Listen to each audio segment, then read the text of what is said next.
Welcome back, guys. I'm going to do a video today kind of along the lines of my video a couple of weeks ago about prime orientation, but it's a video that you've probably seen other guys do, and it has to do with what you should bring to orientation.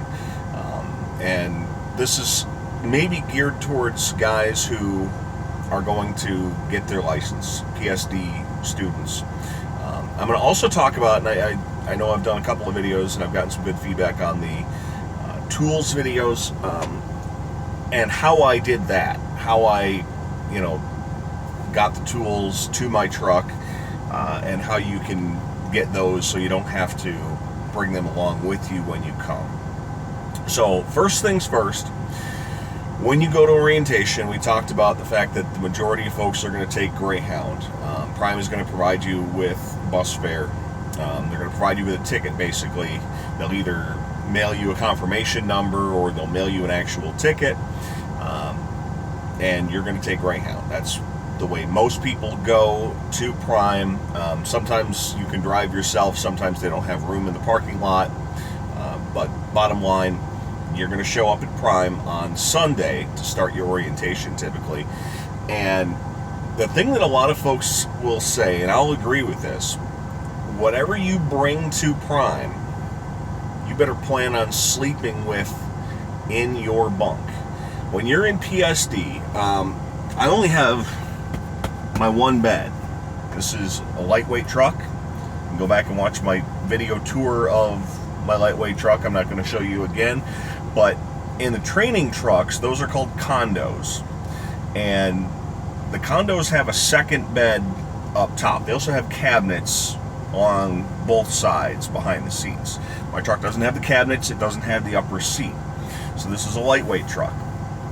But the trainers' trucks all have the second bunk and they all have the cabinets. But what you have to understand about the cabinets is there's a guy who drives this truck, whether he's training a student, whether he's got a TNT student, a trainee in here, whether he's just out making money as a solo driver. He's got his stuff all in the truck. And when I say stuff, I've got things up here. I've got, rags up in this section. I've got my books up here. I've got my safety regulations for FMCSA up here.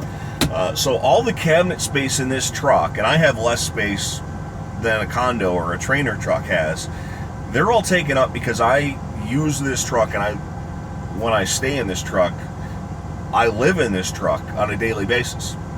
Your trainer is in a similar position. They live in the truck and work in the truck 24/7, 365. Now, 365 is not 100% accurate because they're going to take home time, but the cabinets that I'm talking about behind the seats, don't expect to get any space in those cabinets. There's also space underneath the bunk, the lower bunk.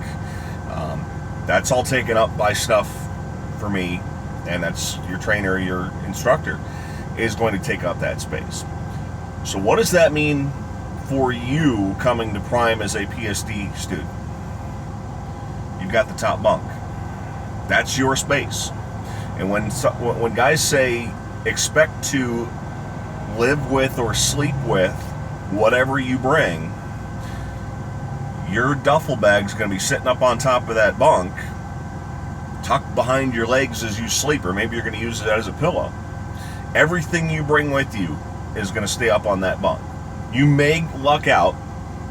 You may get an instructor or a TNT trainer who gives you, typically on the Freightliners, there's a small cabinet off here on this side. Sometimes you'll get one who allows you to use that cabinet. Don't count on it. So, what should you bring? Not a lot. Bring a week's worth of clothing. Shirts, pants, underwear, socks. 1 week's worth. You're going to have opportunities to wash clothes. You don't need to bring a month's worth of clothes to be out on the road for a month. Bring a week's worth. That's it. You don't need a ton. You do need work shoes. In tanker, we do have places that require steel toe. I know that Prime would prefer you to use steel toe everywhere we go, but that's just not realistic. They're heavy. They're, you know, a lot of places we go don't check that you have steel toes on. I have steel toe shoes. I wear them. I don't wear them all the time. You can get away with wearing hiking boots that can pass as work boots if you don't like wearing regular work boots. If you want to wear work boots, go for it. Certainly flip-flops are not an acceptable, or sandals are not really an acceptable option for dealing with shippers and receivers. But you're going to need a good pair of shoes at any rate that look like or function like work shoes. Guys want to bring laptops. Guys want to bring iPads. I'll tell you this about Wi-Fi. You're not going to get Wi-Fi. Yes, truck stops, Pilot, Loves, all those places offer Wi-Fi. You can pay for them with your points. And if you don't know, you can get all these reward cards. These are all my reward cards. I've got Pilot, Loves, Ultra One is Petro and TA, Sat Brothers, and Wilco Hess. These two I don't use hardly at all, Sat Brothers and Wilco Hess, but you're going to get all these reward cards, and I talked about it briefly in my truck tour video. You can use your points for free Wi-Fi. The Wi-Fi at the truck stops is terrible. I'm going to tell you that right now. It's what you can pay cash or you can pay points. And the way you get points on those cards is by fueling up. Now, first of all, you're not going to get any fuel points while you're a student. While you're getting your CDL, your instructor's not going to let you put the card in the reader and get your points. That's just bottom line. It's not going to happen. Save that for when you get your own truck. Now, I'm not saying not to get those cards. You can get them before you even come out. If you have one local to you or one near you, you can get those cards, so you don't have to be filling them out every place and rushing through your 30-minute break and filling out all that information on all those cards. They're very worthwhile to have, even if you're not using them for fuel points, because you can get, you know, soda refill bonuses and meal, you know, a snack bonus where buy two something, get something for $1. Anyway, so they're worthwhile having. But the bottom line that I'm saying here, that guys that want to bring laptops, iPads, things like that, Wi-Fi is terrible. There are not many places that have free Wi-Fi. There are a handful. And I know a lot of folks ask, I tape all my videos on my cell phone. I have what do I have it now, an 18 gigabyte plan. When I started truck driving, I had 2 gigabytes.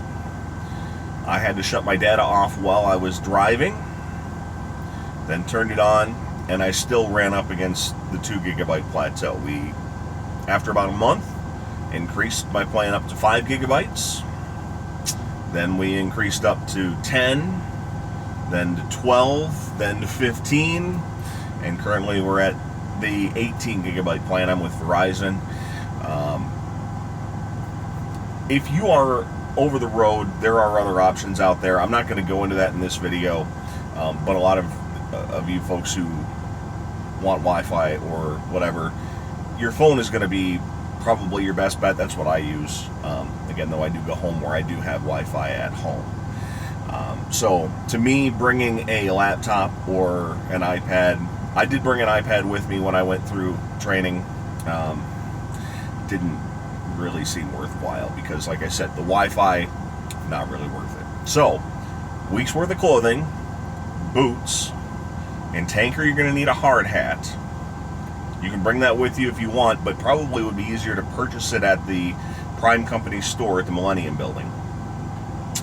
You bring stuff to keep you entertained. If you like books, you can put those on an iPad, stuff like that. There is downtime. There's going to be time when you're sitting.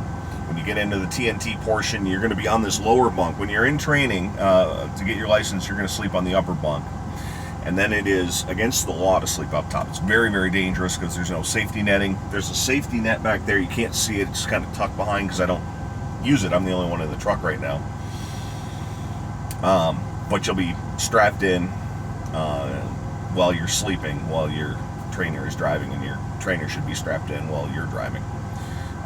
But during downtime, if you want to read books, magazines, whatever. So if you want to bring a second bag, but again, remember, anything you bring is going to be on that top bunk with you, at least initially, while you sleep during the PSD portion. If you're coming for TNT, it's still going to have to stay on the top bunk, even though you might not spend a lot of time up there. There'll be times when both of you will be sleeping at the same time, so you'll still have to sleep with it on the top bunk. Final thing about tools. Prime will give you a full list of everything that you are required to have. You'll figure out a few things that would be nice to have that are above and beyond what's on the list. You'll also probably figure out some of the things that are on the list that, even though they're required, you can get away with not necessarily having. Bottom line is, I came up with my own list of what I wanted and needed. I never went home when I got my truck until about 3 weeks later. So how did I get all my tools? I gave that list to my wife. She went through my toolbox of stuff that I had. If there was stuff that I didn't have, she went out and purchased those items. And if she had any questions, with cell technology the way it is, took a picture of it, sent the picture to me.